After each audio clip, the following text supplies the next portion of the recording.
Find the area of the triangle. This is our triangle.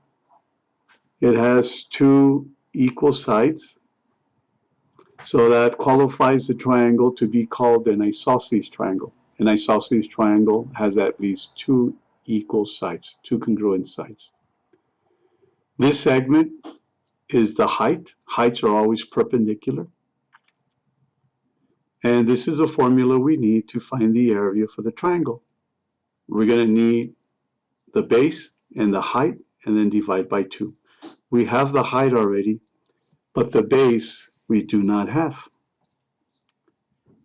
To be able to find that base, we notice that since this is an isosceles triangle, the height that goes from the vertex angle to the opposite side bisects that side. So when you have an isosceles triangle, the vertex angle, when you drop it perpendicular, will bisect the opposite side. So this segment is equal in measurement to this segment. What we're going to do is find one of these segments and then just double it to get our base. So what we're looking for, we're going to call it x, the unknown. And we notice we can use the Pythagorean theorem since this is a right triangle and two sides are given.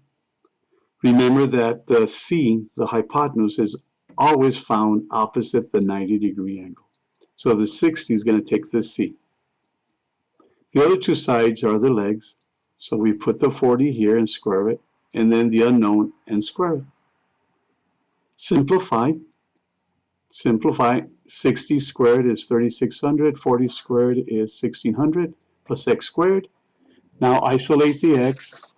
So we move the 1600 to the other side, and then take the square root of both sides to cancel the power of 2. Then rewrite the 2000 or 2000 as two numbers. 2000 can be written as 5 times 400. And it's convenient since 400 is a perfect square. So we rewrite this. The square root of 400 is 20. The square root of 5 we keep. So we have found the x. You put the x where it goes. We remember that these two segments are equal, so I could write 20 square root of 5 here also. Add them, and that gives us your base. 40 square root of 5 is b.